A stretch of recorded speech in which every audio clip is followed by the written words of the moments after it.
Dr. Sarah Chen sat in the observation room of the collective vessel and tried very hard not to scream.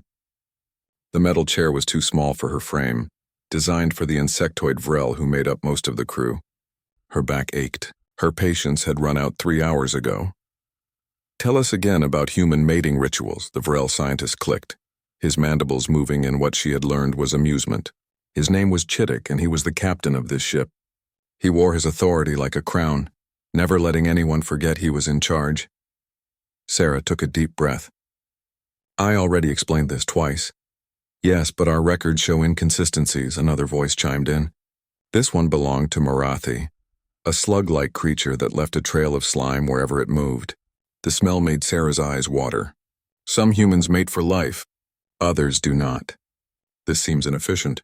Please explain the logic." "There is no single logic," Sarah said through gritted teeth. "Humans are individuals. We make different choices." The techer in the corner fluffed his bright feathers and made a sound like laughter. "Choices?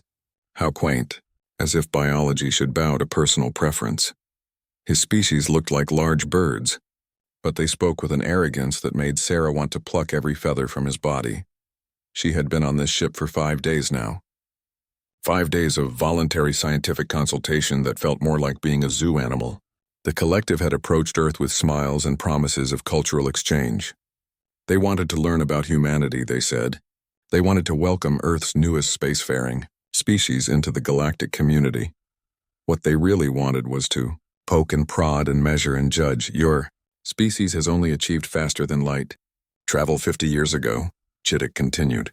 His antennae waving in a pattern Sarah had learned meant condescension. "Yet you behave as though you deserve equal standing with civilizations that have explored the stars for millennia." "It is amusing." Sarah's fingernails dug into her palms. "Amusing, yes. Very much so." Marathi oozed closer, leaving a wet trail on the floor. "You must understand, Dr. Chen, we mean no offense. We simply find your species fascinating. So young, so aggressive, so emotional. You are like children playing at being adults." The Tekar chirped in agreement. "Your technology is derivative. Your culture is chaotic. Your biology is inefficient. You require constant sleep. You damage easily, and your lifespans are tragically short. Yet somehow you have convinced yourselves that you matter." Something inside Sarah snapped. She had been patient. She had been diplomatic. She had smiled through their insults and answered their condescending questions with grace. But she was done. "You want to know about humans." Sarah stood up. The chair clattered behind her. "Let me educate you." Chittick's antennae straightened in surprise. "Dr. Chen, there is no need for emotional displays." "Shut up and listen," Sarah said coldly. "You think we're children? Fine. Let me tell you what these children could do to you." The room went silent. Even Marathi stopped oozing. "Your species, Chittick, the Vrel. You have exoskeletons that make you strong, yes? And your hive mind communication gives you excellent coordination. But your weakness is temperature. Human records show you cannot function below 15 degrees Celsius. We would freeze you out. Simple as that." Chittick's mandibles clicked in protest, but Sarah was already turning to Marathi. "You, the Marathi, you reproduce quickly and your slime carries toxins that kill most carbon-based life. Impressive. But you require high humidity and you move slowly. We would dehydrate your environment and outmaneuver you. Your numbers mean nothing if you cannot catch us." Marathi made a gurgling sound of indignation. Sarah looked at the Tekar. "And your species. Fast, intelligent, excellent eyesight. But you need high oxygen environments and your hollow bones break easily under Earth gravity. We would fight you on heavy planets where you cannot fly and your bones would shatter. This is outrageous." The Tekar squawked. "We are not discussing warfare." "No," Sarah said quietly. "You were discussing how primitive and amusing we are. I am simply explaining why you should be grateful we are on your side." She walked to the window and looked out at the stars. "You have been spacefaring for millennia, and what have you built? A bureaucracy? A collective of species that are so afraid of conflict that you have forgotten how to fight. You negotiate and debate and form committees while real threats grow in the dark. The collective maintains peace," Chittick started. "The collective maintains stagnation," Sarah interrupted. "You look at humanity and see chaos. We look at you and see death. A civilization that stops struggling is a civilization that stops living." She turned back to face them. Her voice was calm now, almost conversational. "We are not your pets. We are not your research subjects. We are not amusing children for you to study. We are humans. And if you push us, you will learn exactly what that means. The room was very quiet. Outside the observation window, stars drifted past in silence. I want to go home, Sarah said. Now. Before Chittick could respond, alarms began to wail throughout the ship. Red lights flashed. The gentle hum of the engines changed to a strained whine. What is happening? Marathi slimed toward the door in panic. A Vrel officer burst into the room, his antennae flat against his head in fear. Captain! We have drifted into the threshold zone. Every alien in the room froze. That is impossible, Chittick whispered. Our navigation systems have failed, sir. We are now 3 light minutes inside Dragon territory. Sarah watched as the color drained from Chittick's carapace. She had heard of dragons, of course. Everyone in the galaxy had. They were the apex predators of known space. Ancient, powerful, and territorial. No one entered their space without permission. No one. Send distress signals, Chittick ordered, his voice shaking. Send apologies. Send everything. Tell them it was an accident. We are trying, sir. All communications are being jammed. On the main view screen, something appeared. It was massive, dwarfing their scout ship like a whale next to a minnow. The hull seemed to be made of scales that shimmered with colors Sarah had no names for. It was beautiful and terrifying. Dragon warship, someone whispered. Sarah pressed her face to the window. She should have been scared. The aliens around her were practically vibrating with terror, but instead she felt something else, curiosity. The dragon ship just floated there, watching, waiting. Why have they not fired? The Tekar said, his voice high with panic. Because they are deciding if we are worth killing. Marathi moaned. But Sarah thought differently. The ship had not fired because someone aboard it was making a choice. And somehow she knew that choice involved her. A new sound came through the speakers. A voice, deep and resonating, that seemed to vibrate in Sarah's chest. This is Admiral Kesarix of the Dragon Fleet. I wish to speak with the human who understands warfare. Every eye in the room turned to Sarah. Chittick's antennae trembled. How do they know about that? How do they know about you? Sarah looked at the dragon ship and felt a strange calm settle over her. I guess they have good sensors. You cannot speak with them. The Tekar shrieked. Dragons are dangerous. They will kill you. They will kill all of us if I do not, Sarah replied. She walked to the communication panel. This is Dr. Sarah Chen. I will speak with your Admiral. The last thing she saw before the transport beam took her was Chittick's horrified face. Then there was light and she was somewhere else entirely. Sarah materialized in a corridor that seemed to breathe. The walls were not metal or plastic, but something organic. Like being inside a living creature, they pulsed with a faint bioluminescence that changed from deep blue to purple as she watched. The air smelled like ozone and something else, something wild that made her think of thunderstorms. She was alone. No guards, no restraints, no weapons pointed at her head. Just a corridor that curved away into darkness with faint lights marking a path forward. Sarah started walking. Her boots made soft sounds against the floor, which felt warm beneath her feet. Every surface seemed designed for beings much larger than her. The ceiling rose at least 15 meters above her head. The doorways she passed could have fit a house inside them. She was inside a dragon ship, a real dragon warship. The thought should have terrified her, but instead she felt a strange excitement. How many humans had seen the inside of a dragon vessel? How many had been invited to speak with their admirals? Movement caught her eye. Sarah turned and saw her first dragon. It was not as large as she expected, perhaps 4 meters tall, walking on 4 legs with wings folded against its back.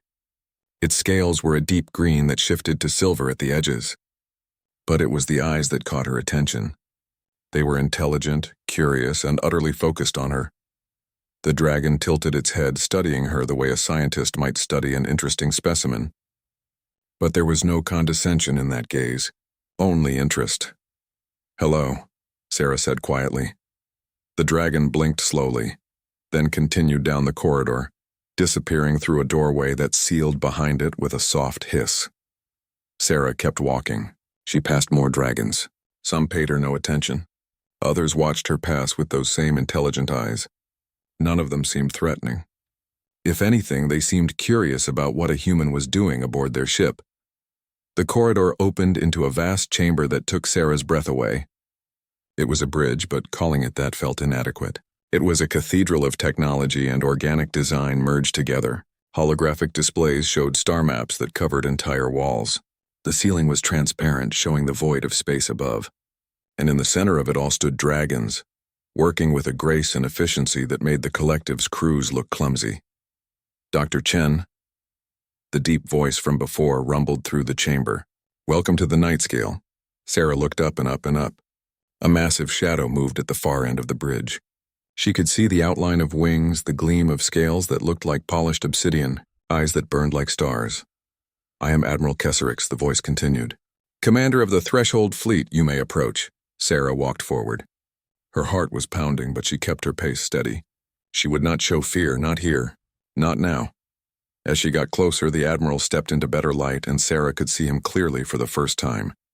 He was smaller than the other dragons she had seen, perhaps 8 meters long instead of 12. His scales were indeed black like midnight, but they had patterns running through them, swirls of deep blue and hints of another color she could not quite identify. His bone structure was different too, more refined somehow, more delicate. You spoke well aboard the collective vessel, Kesserix said. His voice was deep but clear, with an accent Sarah could not place. You understand warfare. You understand strength. This is rare among the younger species. The collective treats humans like children, Sarah replied. I was simply explaining why that is a mistake. Indeed. Kesserix moved closer. Now Sarah could see his eyes clearly. They were orange like flames, but there was something else in them. Something that looked almost human. But you did not explain to frighten them. You explained because you were angry. You wanted them to see you as an equal. Yes. Good. The Admiral settled onto his haunches, bringing his head closer to Sarah's level. Equality is earned through strength. The collective has forgotten this. They believe peace comes from negotiation and compromise. They are wrong. Peace comes from mutual respect, Sarah said. Respect comes from power, Kesserix countered. And power comes from being willing to use it. Tell me, Dr. Chen, would humanity fight to defend itself? Sarah met his burning gaze without flinching, without hesitation. Even against superior numbers? Especially against superior numbers. Humans do not surrender easily. Kesserix made a sound that might have been laughter, a deep rumble that Sarah felt in her bones. Yes, I thought so. You are very much like your ancestors. Something about the way he said that made Sarah pause. You have studied human history? I have studied more than history. The Admiral moved around her in a slow circle, his scales catching the light from the holographic displays. I have watched your species since you first left your solar system. I have read your literature, studied your wars, analyzed your psychology. Humans are fascinating creatures. Why? Sarah asked. Why do you care about us? The collective thinks we are primitives, but you seem to see something else. Kesserix stopped circling and looked at her directly. Because I see myself in you, Sarah frowned. What do you mean? The Admiral was quiet for a long moment. When he spoke again, his voice was softer. Look at me carefully, Dr. Chen. What do you see? Sarah studied him. The scales with their unusual patterns. The bone structure that was not quite like the other dragons. The eyes that held something beyond predatory intelligence, and then she saw it. You are different, she whispered. You are not like the others. No, Kesserix agreed. I am not. He stepped fully into the light, and Sarah could see the patterns on his scales clearly now. They were not random. They formed shapes and symbols that she recognized from xenobiology texts she had read, markers of genetic integration, signs of hybridization. My mother was human, Kesserix said quietly. My father was dragon. I am the only one of my kind in the entire galaxy. Sarah's mind reeled. Hybrid species were theoretically possible, but they were supposed to be rare, unstable, and often unable to survive. Yet here stood Kesserix, not only surviving but thriving as an admiral of the Dragon Fleet. That is impossible, she breathed. Many things are impossible until they happen. Kesserix tilted his head, watching her reaction. My mother was an explorer. 80 years ago, she saved my father's life during a stellar storm. He was injured, stranded on a dead moon. She found him and repaired his ship. Even though she knew dragons were dangerous, even though she had every reason to leave him there, why did she help him? Because she saw a person who needed help. Not a dragon, not a threat, just someone in pain. Kesserix's eyes seemed to glow brighter. My father fell in love with her courage, with her kindness, with the strange human notion that you should help others even when it costs you, and you were born. Against all probability, yes. I have my father's strength and longevity. I have my mother's adaptability and innovation. I am dragon and human both, and I belong fully to neither world. Sarah looked at him with new understanding. That is why you wanted to speak with me. Not just because I understand warfare, but because I am human. Yes. Kesserix lowered his head until his eyes were level with hers. I have been waiting a very long time to meet another human, and I chose you because you are strong enough to hear what I must tell you. What do you mean? The Admiral's expression turned serious. Humanity's arrival in the galaxy has changed everything, Dr. Chen. The collective sees you as primitives to be managed. The dragons see you as potential equals or perhaps threats. There are factions within multiple species who want humanity contained or eliminated before you become too powerful. Sarah felt cold despite the warm air. Why are you telling me this? Because someone needs to know the truth. Because humanity needs advocates who understand both human nature and alien perspective. Kesserix straightened to his full height. And because I have been alone for 80 years, and I am tired of being the only one who stands between two worlds. Before Sarah could respond, new alarms sounded throughout the ship. A dragon officer called out from across the bridge, Admiral, collective battle group entering the threshold zone. 20 vessels. They are demanding the humans' return. Kesserix's eyes narrowed. It seems the collective has found their courage. Sarah looked at the holographic display. 20 ships were indeed approaching, their weapons powered but not yet aimed. She could see the condescending harmony among them, with Captain Chittick no doubt leading the charge. They think they are rescuing me, she said quietly. Are they? Kesserix asked. Sarah looked at the hybrid Admiral, at the dragon crew working efficiently around her, at the vast starscape visible through the transparent ceiling. She thought about the collective and their condescension. She thought about Earth and its place in the galaxy. She thought about standing between worlds just like the dragon human before her. No, she said firmly. They are not. The collective battle group hung in space like angry insects surrounding a predator. Sarah could see them on the holographic display, their weapons charged but not yet firing. They were scared. They had every right to be. They are hailing us, Admiral, a dragon officer reported. She was smaller than Kesserix with scales that shimmered between blue and violet. Captain Chittick demands immediate communication. Kesserix looked at Sarah. Do you wish to speak with them? Not yet, Sarah said. She turned to face the Admiral fully.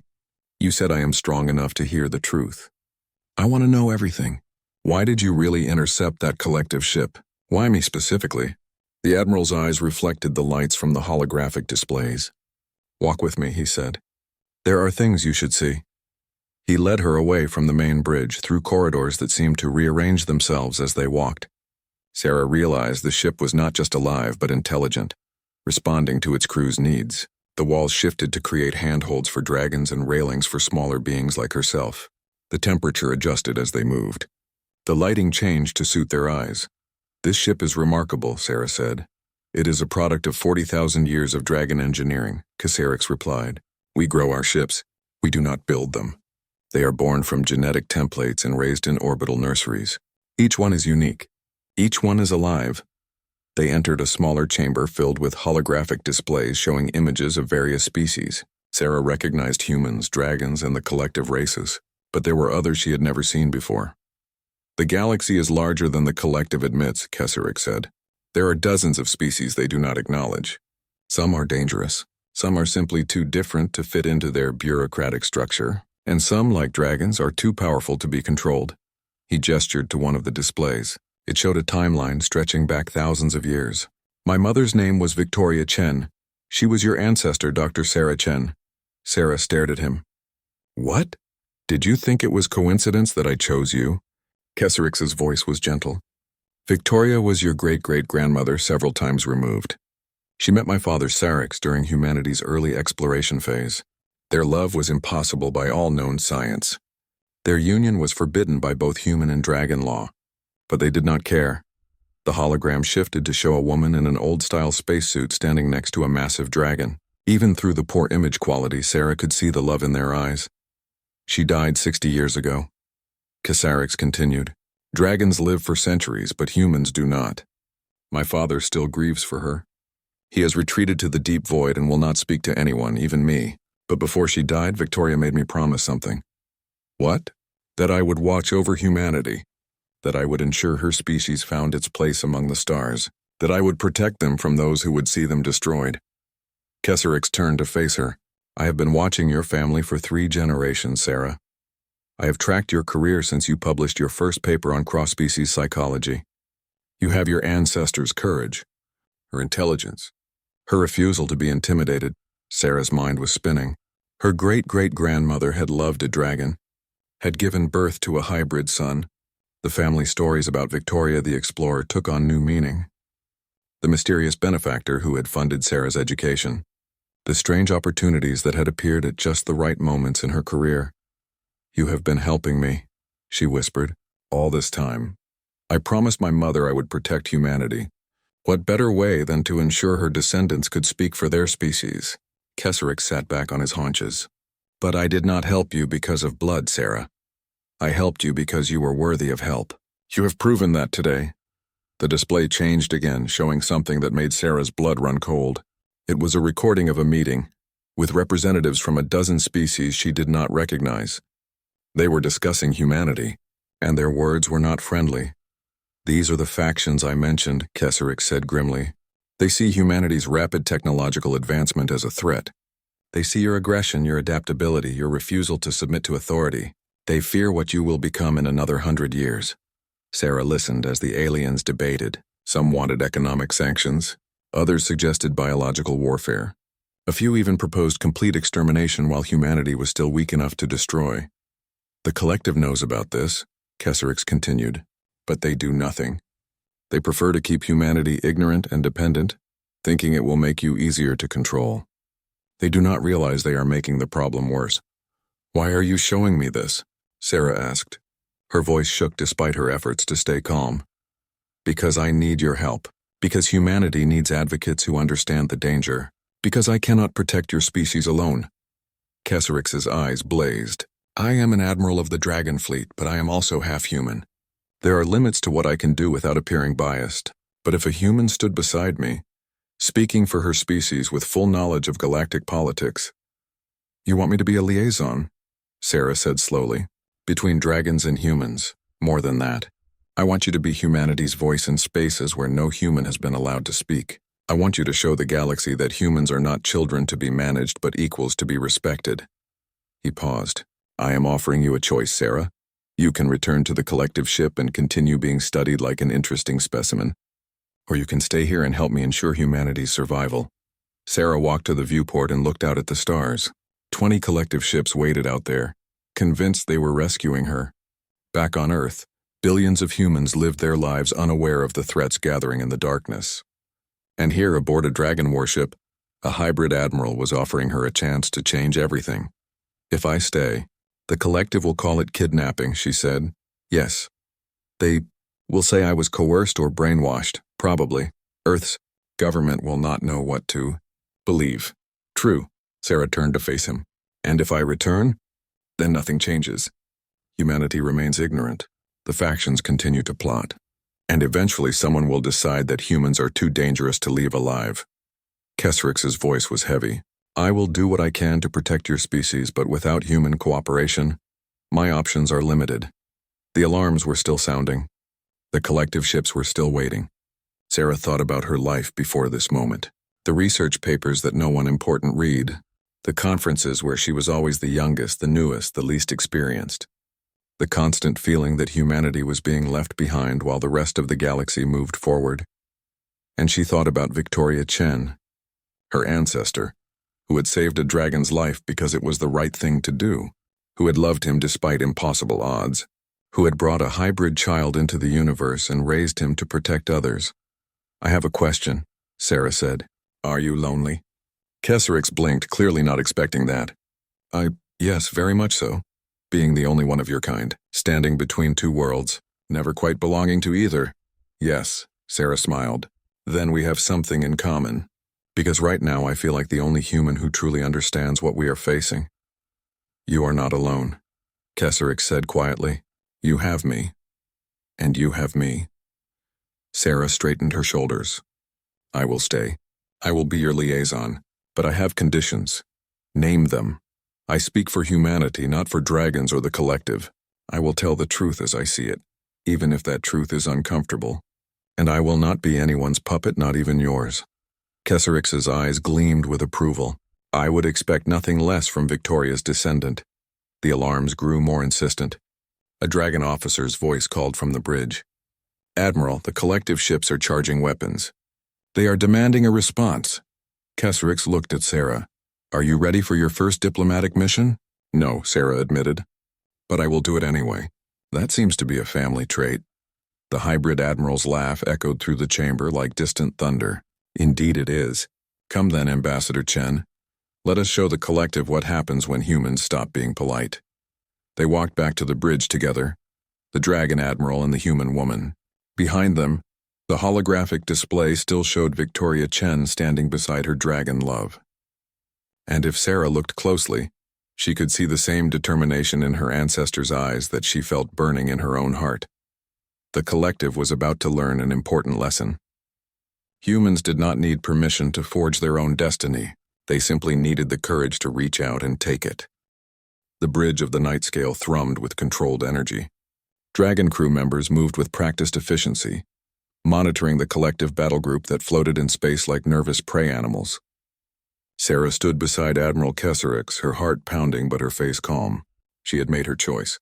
Now came the hard part. Captain Chittick is demanding immediate communication, the communications officer reported. He is threatening to file formal complaints with the Galactic Council and claim violation of collective sovereignty. Kesserix glanced at Sarah. Do you wish to respond? Open a channel, Sarah said. Audio and visual. Let them see me. The main view screen shimmered and Captain Chittick's face appeared. His antennae were vibrating with agitation. Behind him, Sarah could see Marathi and the Tekar, along with several other collective species she did not recognize. They all looked frightened and angry in equal measure. Dr. Chen, Chittick's mandibles clicked rapidly. Are you injured? Have they harmed you? Blink twice if you are being coerced. Sarah almost laughed. I am fine, Captain. Better than fine, actually. The dragons have obviously drugged you or used some form of mental manipulation. Marathi oozed forward, his voice thick with concern. Do not worry. We have brought sufficient forces to ensure your safe return. 20 ships against 3. The Tekar added, fluffing his feathers with false confidence. The dragons may be powerful, but even they cannot fight those odds. Release Dr. Chen immediately and we will consider this incident closed. Sarah looked at the collective representatives. These beings who had spent 5 days treating her like a curiosity, like a primitive specimen to be studied and condescended to, and she felt her anger return, cold and focused. I am not being held against my will, she said clearly. I am staying aboard this vessel by choice. Silence filled the communication channel. The alien stared at her as if she had sprouted wings. That is impossible, Chittick finally managed. You cannot choose to stay with dragons. They are dangerous. They are territorial. They are respectful, Sarah interrupted. Something you have not been. Marathi made a gurgling sound of confusion. Dr. Chen, we have treated you with every courtesy. We provided you with accommodations, food suitable for your biology, and the opportunity to contribute to important scientific research. You treated me like a zoo animal, Sarah said flatly. You asked me invasive questions about human biology and culture. You laughed at our achievements. You called us children and primitives and amusing specimens, and when I objected, you told me I was being emotional. The Tekar's feathers flattened against his body. We meant no disrespect. We were simply being scientific. You were being arrogant, Sarah cut in. You assumed that because humanity is young in galactic terms, we must be inferior. You assumed that because we are different, we must be primitive. And you assumed that I would tolerate your condescension because I had no other choice. Chittick's antennae drooped. Dr. Chen, if we have offended you, we apologize. But surely you understand that staying with dragons is not a viable option. They are not part of the collective. They do not follow our laws or customs. You will have no protection there. I need no protection from beings who treat me with respect, Sarah replied. She gestured to Kesserix, who stood beside her like a mountain of scales and power. Admiral Kesserix has shown me more courtesy in 1 hour than your entire crew showed me in 5 days. He has answered my questions honestly. He has acknowledged humanity's strengths instead of mocking our weaknesses, and most importantly, he has treated me as an equal. This is madness, the Tekar squawked. Dragons are predators. They are listening, Kesserik said calmly, speaking for the first time. His deep voice rumbled through the channel. Something you seem incapable of doing. The collective representatives fell silent at the sound of his voice. Even through the view screen, Kesserik's presence was overwhelming. He radiated authority and barely controlled power. Dr. Chen is here because she chooses to be, the Admiral continued. I have offered her a position as liaison between dragons and humanity. She has accepted. This is not kidnapping. This is not coercion. This is a human making a decision about her own future. The collective does not recognize dragon authority over human affairs, Chittick said, trying to sound firm and failing. We demand her immediate return. You demand? Kesserik's eyes glowed brighter. You enter dragon territory without permission. You point weapons at dragon vessels. And then you demand? I am impressed by your courage, Captain. It is unfortunate that it is not matched by your intelligence. Sarah could see several of the collective ships beginning to back away on the tactical display. The crews were smart enough to recognize that they were in over their heads. We came to rescue a member of a species under collective protection, Marathi said, his voice quavering. We have every right. Humanity is not under collective protection, Sarah interrupted. We never agreed to that. You offered us membership in your alliance and we are considering it, but we never surrendered our autonomy. We never agreed to let you make decisions for us. But you are so new to galactic politics, the Tekar said weakly. You do not understand the dangers. I understand perfectly. Sarah's voice turned hard. I understand that there are factions in the galaxy who see humanity as a threat. I understand that some species want us contained or eliminated. I understand that the collective knows about these threats and has chosen to keep us ignorant rather than warn us. She had their attention now. Every alien on the view screen looked shocked. How do you know about the factions? Chittick whispered. Because Admiral Kesserix told me the truth, Sarah said. Something you have never done. He showed me recordings of meetings where species debate how to handle the human problem. He explained why some aliens fear our technological advancement and our refusal to submit to authority. He gave me the information I needed to protect my species. That information is classified, Marathi protested. It could cause panic, instability. It could allow humanity to defend itself, Sarah countered. Which is exactly what you do not want. You prefer us ignorant and dependent. You want us to see the collective as our only option, our only protection against a dangerous galaxy.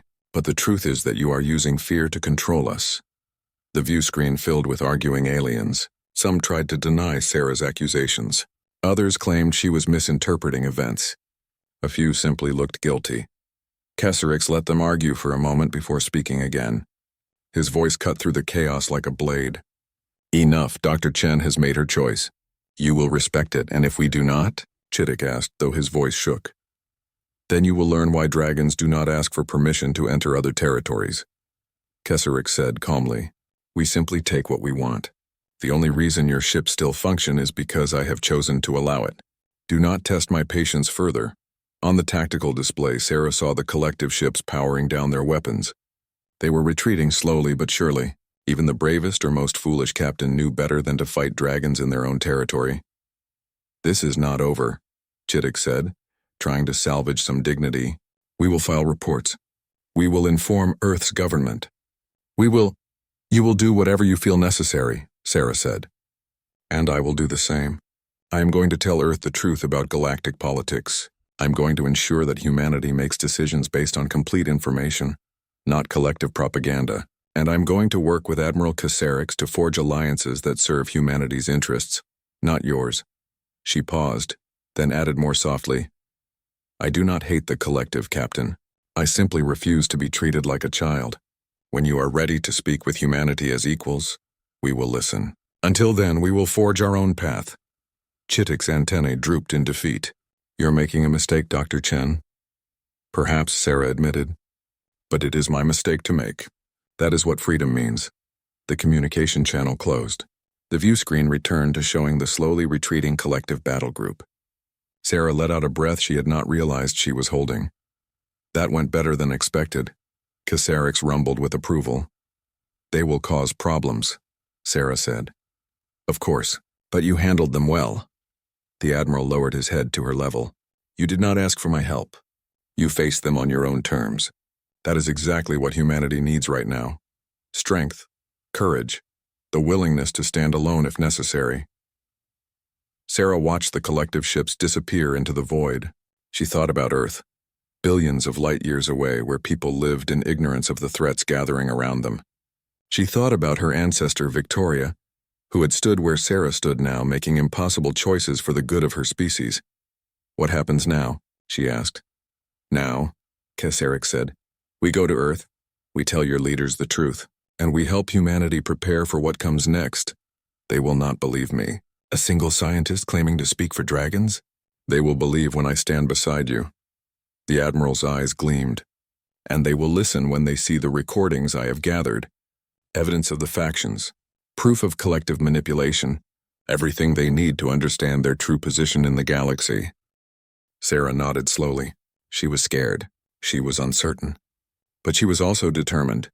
Her great-great-grandmother had changed the galaxy by choosing love over fear. Now it was Sarah's turn to change it by choosing truth over comfortable lies. Then let us G6 months later. Sarah Chen stood before the assembled representatives of Earth's unified government and tried not to think about how much her life had changed. The council chamber in Geneva was packed with diplomats, military officers, scientists, and journalists. Every eye in the room was fixed on her. Every camera was recording.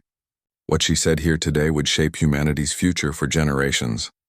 Behind her, visible through the massive windows, 3 Dragon warships floated in orbit. They had appeared without warning 3 days ago, causing panic across the planet until Sarah had sent word that they were friendly. Even now she could see the mix of fear and wonder in the faces around her. Ladies and gentlemen, Sarah began, her voice steady despite her nerves. 6 months ago I was taken aboard a collective vessel for what they called scientific consultation. I was studied, questioned, and treated like a primitive specimen by beings who considered humanity beneath their notice. Then something happened that changed everything. She gestured to the view screen behind her, which showed the first image of Admiral Kesarek. The dragon was in his full ceremonial armor, scales gleaming like midnight stars. Even as a hologram, his presence dominated the room. I met Admiral Kesarek, commander of the Dragon Threshold Fleet. He told me truths that the collective never wanted us to know. He showed me evidence of factions that see humanity as a threat to be eliminated. And he offered me a choice that would define my life. Sarah activated the next display, showing recordings from the faction meetings Kesarek had given her. The council members watched in growing horror as alien species debated humanity's fate. Some of the suggestions were merely insulting. Others were genocidal. These meetings have been happening since humanity achieved faster-than-light travel, Sarah continued. The collective knew about them. They said nothing.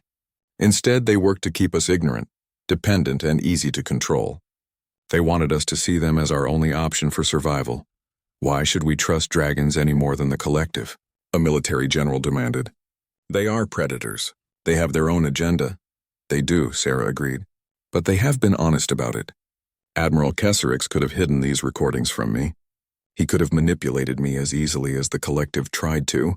Instead, he gave me complete information and let me make my own choice.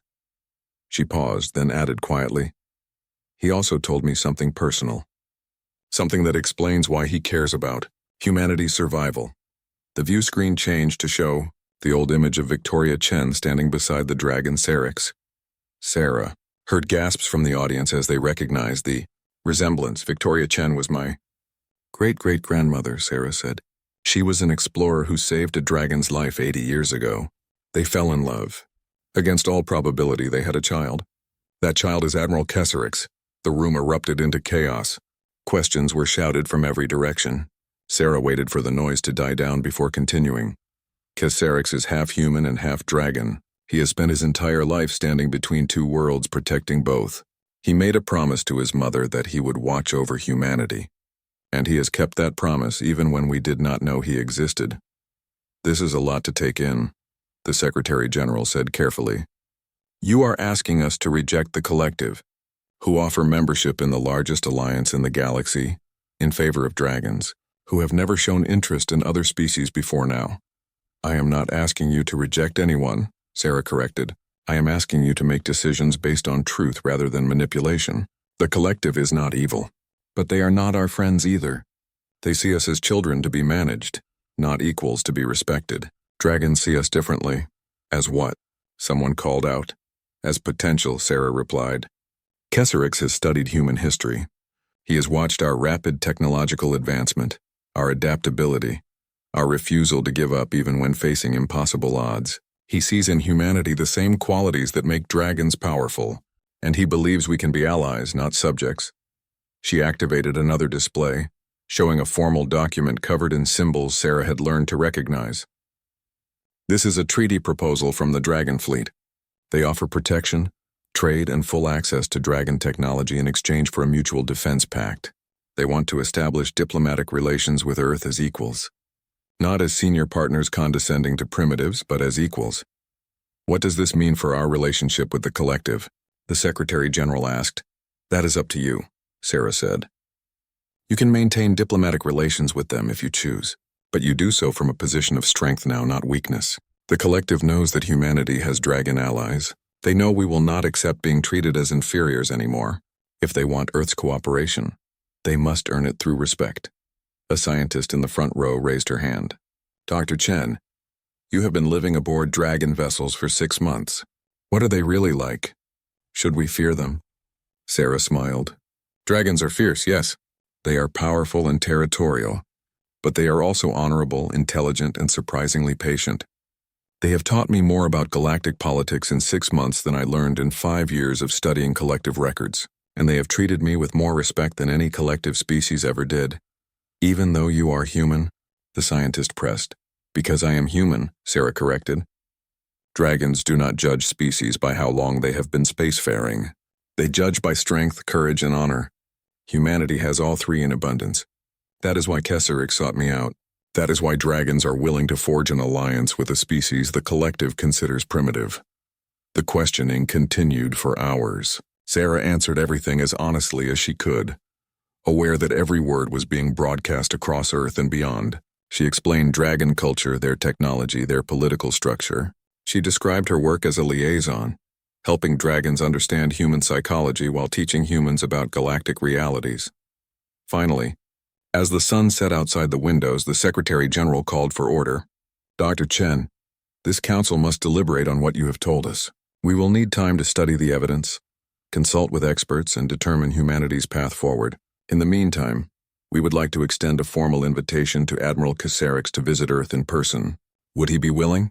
Sarah glanced at the window where the dragon warships floated.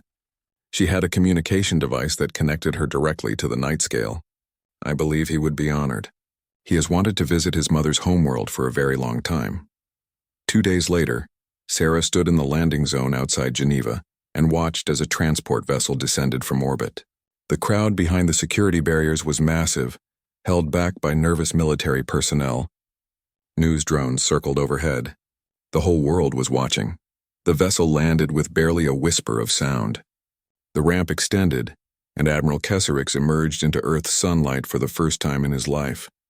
He was magnificent. His scales caught the light and reflected it in patterns of blue and violet. His wings were folded against his back but still visible, powerful and graceful. He moved with a predator's confidence but also with careful control, aware that he was being judged by billions of eyes. Sarah walked forward to meet him. Welcome to Earth, Admiral. Kesserix lowered his head in a gesture of respect she had learned was significant among dragons. Thank you, Ambassador Chen. This world is beautiful. I understand now why my mother loved it so much. Your mother would be proud of you, Sarah said softly. You kept your promise to her. You protected humanity when we needed it most. I had help, Kesserix replied, his eyes warm, from a descendant who inherited her ancestors' courage. The formal reception was carefully choreographed. Kesserix met with Earth's leaders, answering their questions with patience and clarity. He shared technological data that would advance human science by decades. He explained dragon society and politics in terms that humans could understand. And through it all, Sarah stood beside him, translating not just words but concepts, helping both sides understand each other. Late that night, after the official events had ended, Sarah and Kesserix stood together on a balcony overlooking Geneva. The city lights sparkled below them like artificial stars. "What do you think will happen now?" Sarah asked. "Chaos," Keswick said with amusement. "Confusion, debate. Humans will argue about the best course of action. Some will want to accept the Dragon Alliance immediately. Others will be cautious. A few will insist on maintaining loyalty to the collective despite everything you have revealed." "That sounds about right." Sarah agreed. "But eventually," the Admiral continued, "humanity will choose its own path. Because that is what humans do. You do not accept limitations. You do not bow to authority simply because it exists. You make your own decisions even when they are difficult. Even when they are dangerous." He looked down at her with those burning orange eyes. "My mother used to say that humans were the galaxy's stubborn children. She meant it as a compliment. She believed that stubbornness would let humanity survive anything.